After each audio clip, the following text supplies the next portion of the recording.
Welcome back to New Rockstars. I'm Erik Voss, and this is a breakdown of Obi-Wan Kenobi Episode 4, in which Obi-Wan sneaks Leia out of a fortress using the same tactic I used to sneak Chipotle into an AMC. All of my favorite jackets are now stained with tomatillo salsa. Worth it! Let's break down this episode shot by shot for all the Star Wars Easter eggs and visual details that you might have missed, and a reminder that the best way you can support us here at New Rockstars is to check out our Obi-Wan-inspired Empire's Most Wanted shirt at newrockstarsmerch.com. Getting it will give you the added option of writing a custom shout-out for our Obi-Wan Kenobi after shows. Now we gotta start actually in the opening Lucasfilm title slide, you know, the one with the red and the blue lights flashing over metallic based characters. In this episode, they changed it to add our friend Ned B and Lola, our adorable little droid who flashes blue here, but by the end of the episode, we learn is Reva's tracker in the final shot with an eyepiece glowing evil red. The episode opens with Obi-Wan wounded on the shuttle to Jabeam, still reeling from his roastin' last episode. Now Jabeam is a muddy mining world from the now non-canon Dark Horse Republic comics, later the Empire comics, and in those stories a major site of a Clone Wars battle, but here we don't really see the muddy surface, only some polluted clouds on their way in, and this secret base that is hidden in some caverns. They cart Obi-Wan through the landing bay, passing some other refugees on the path, and other volunteers like Tala, who help these Force-sensitive victims escape to a peaceful life. But among the luggage and the gear looks like a rounded container of some kind. It does have a handle, but this might be the egg-shaped bassinet of our Lord and Savior Grogu. If this is the path for Force-sensitive refugees and Jedi survivors of Order 66, this is likely the same path Grogu would have been taken on to later end up with Din Djarin 40 years from now. Now, I guess I'd be surprised for it to just be sitting there, loose, unattended, in the landing bay 10 years after Order 66. But who knows, maybe it's sealed shut and they just can't get it open, and they don't know who or what is inside. Just that it is important, and I presume the baby Grogu would have some kind of a food supply. Then Obi-Wan plunges into the back-to-tank, and I like this back-to-tank. It's a good old school back-to-tank. You know, the vertical setup with the wires and the harnesses, the same kind that Luke had on Hoth. None of the luxury tanning bed style back-to-tank that Boba Fett had. And I love this, the close-ups of Obi-Wan's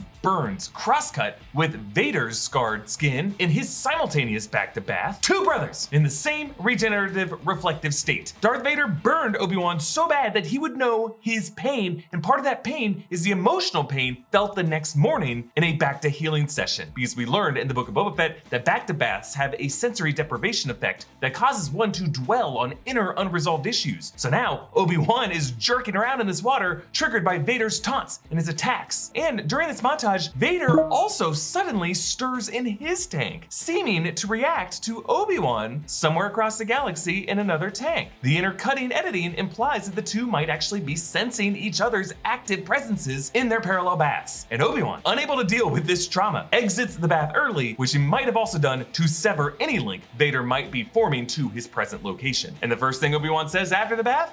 Where's Leia? Which reminds me of Finn in The Last Jedi, who woke up in a back-to-healing suit, and the first line he says in that movie is, Where's Rey?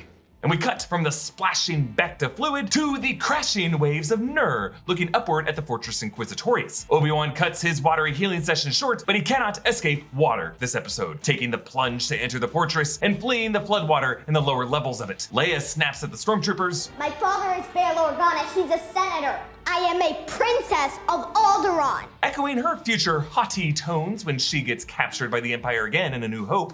I'm a member of the Imperial Senate on a diplomatic mission to Alderaan. Tala introduces Obi-Wan to Roken. I need your help. So does every kid making a rock float from here to Coruscant. Roken, of course, referencing the Jedi training step of making stones float, which Yoda made Luke do in Empire, and Ahsoka tries to make Grogu do in The Mandalorian. And Roken says, General, I'm sorry, but that's not my problem. Yeah, he calls him General, which is a reminder of the General Kenobi, the general rank he had in the Republic Army. And really that whole thing of Jedi commanding and fighting alongside clone troopers was really part of what got him into that mess. Roken agrees to help because he had a Force-sensitive wife who was taken by the Empire, and boots up a scrappy holoprojector to show the ocean moon of Nur in its proximity to Mustafar. I love the contrasting elemental imagery, fire and water. And by the way, that ship that Vader is on would likely be the Devastator. That was the name of his Imperial Star Destroyer flagship that we saw in the Battle of Scarif in Rogue One. Now, the above above water portion of the fortress forms a pyramid matching Vader's castle, even with two stubby prongs at the top. But the bulk of it is below water, as seen in the Jedi Fallen Order game. Overall, it makes for a pretty intimidating fortress, descending wider and wider into the ocean depths, a proverbial tip of the iceberg. Now, in the background of the scene is an astromech droid that looks like R2-D2, but it is not. It doesn't have the blue plating, but I just love when astromechs show up. I love these things. This guy, even that little evil one that they pass as they leave the fortress later on. Obi-Wan proposes, We could take those speeders, go in at night. You have some T-47s in the hangar.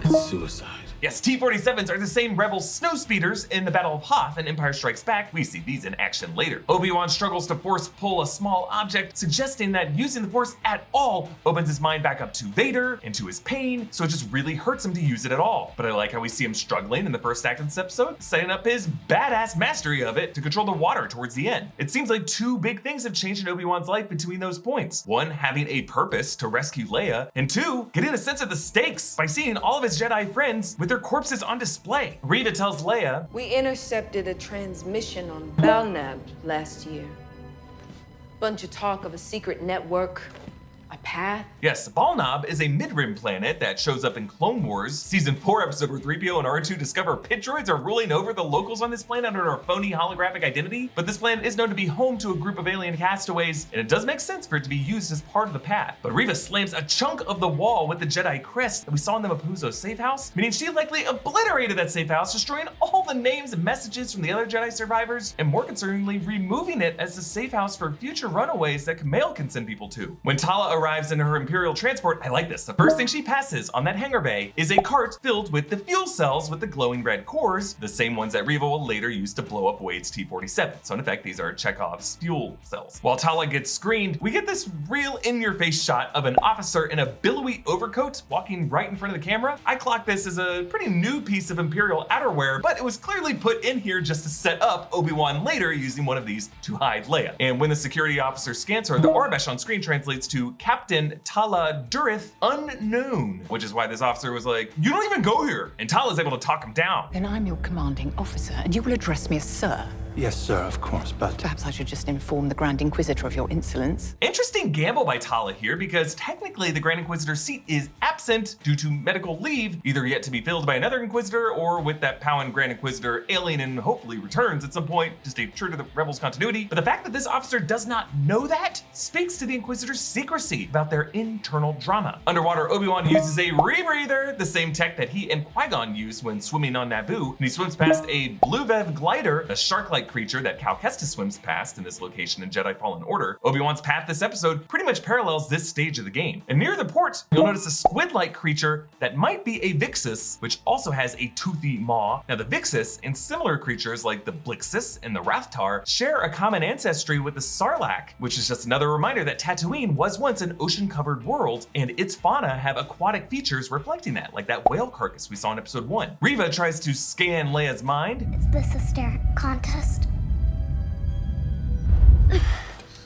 You're strong. Echoing Kylo Ren's struggle to read Rey's mind in The Force Awakens, and Reva says, The braver you seem, the more afraid you are. I learned that at a very young age as well.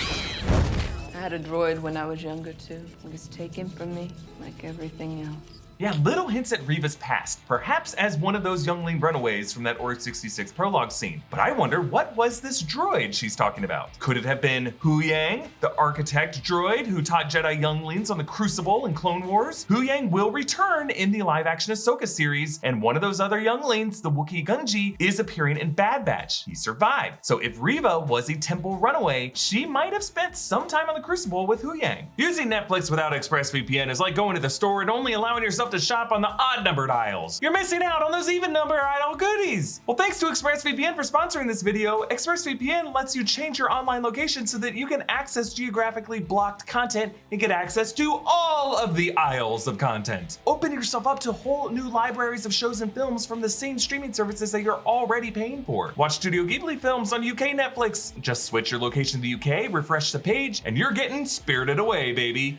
US Netflix subscribers can also unlock Rick and Morty, Avatar: The Last Airbender, and a bunch of other content. Viewers in the UK can use it to unlock Vikings or the Great British Baking Show, or as you call it, Bake Off, which yes, is not available on UK Netflix. But it's your baking show, you should have it. I like how easy ExpressVPN is to use, no confusion, no wasted time, the whole thing runs fast. Just fire up the app and connect with just one click. It's a top-rated VPN provider rated #1 by TechRadar. Find out how you can get 3 months of ExpressVPN for free by visiting expressvpn.com/newrockstars or clicking the link in the description below. Obi-Wan evades the secret droids who are on patrol. We actually saw some secret droids used by the Seventh Sister in Rebels. Listen to the sound this one makes. It's the same sound as the interrogator droid that tortures Leia in A New Hope. And that interrogation in New Hope definitely matching the one Leia nearly goes through in this episode. The comm devices they use are the same communicators that Han and Luke used on the Death Star in A New Hope. You'll also notice in this episode they all use their code cylinders, which are actually just originally costume props from the original trilogy, but in Rebels Season 3, we finally saw them used practically, which is something that they continue to do in The Mandalorian. Obi-Wan has to hide from some stormtroopers who have some chatter.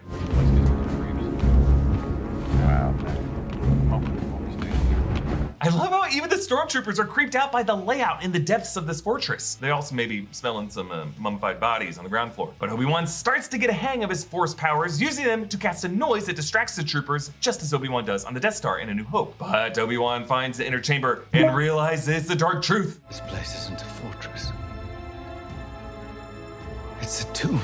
And I love how Ewan delivers this with the same cadence and dread as... That's no moon.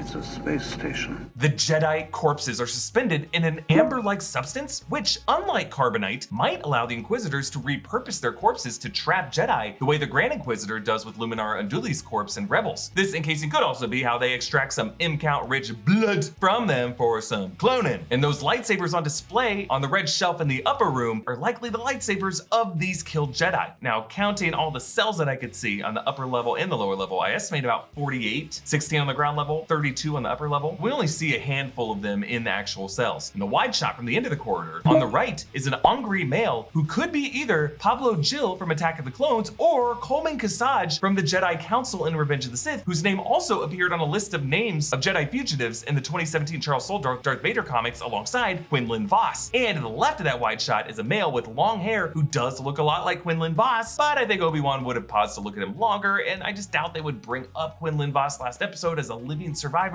just to reveal him dead like this, like in passing. But the real heartbreaker among these is a Cassian named Tara Sinube, an elder Jedi master from Clone Wars who once helped Ahsoka Tano find her lightsaber, a mentor to various younglings over the years, including ones like Sifo Dyas and Dooku. He was known for carrying a white or silver lightsaber in a cane. It just sucks to see that this guy died. And I'm actually wondering if he might have helped some younglings escape Order 66, maybe even on the Crucible with Huyang, and Reva might have betrayed him and turned him in order to gain acceptance to the Inquisitors. That's just my theory. As Obi-Wan walks past these cells, there are a few new faces we're still trying to identify. Like there's one with an odd square-shaped headpiece that at first I thought was George Lucas's character from Revenge of the Sith, but no, a completely different headpiece. And I don't think that guy was a Jedi. There's another one with thick padded armor, and then a close-up of a woman's face in shock, and then another woman in a poncho with a necklace. I wouldn't be surprised if one of these two women might be Roken's Force-sensitive wife. Then this youngling boy, who is actually someone we've seen before. He's credited as actors, the twin brothers Jonathan Ho and Oliver Ho, who are also credited as playing one of the younglings in the Order 66 flashback in the episode 1 prologue. So if Reva was part of that group, this would mean this is one of her friends who is frozen in youth for 10 years. As Obi-Wan leaves his quarter, there is a bald, dark-skinned man on the upper right who might be Mace Windu, but this guy in the cell has a right hand that is clearly visible. And remember, Anakin sliced off Mace's right arm, and I just doubt that they would leave Mace's fate just in passing like this without a close-up of him. Now, there are plenty of other Jedi who have been hunted by Inquisitors or by Vader or clone troopers who might be here. I mentioned Luminara Unduli, but of course we saw Plo Koon, Kiadi-Mundi, Aayla Secura, David Balava, Sindralig. All these characters are dead. There's also Jara Tapal from Fallen Order, who might be among these. Meanwhile, Reva straps Leia to this torture rack,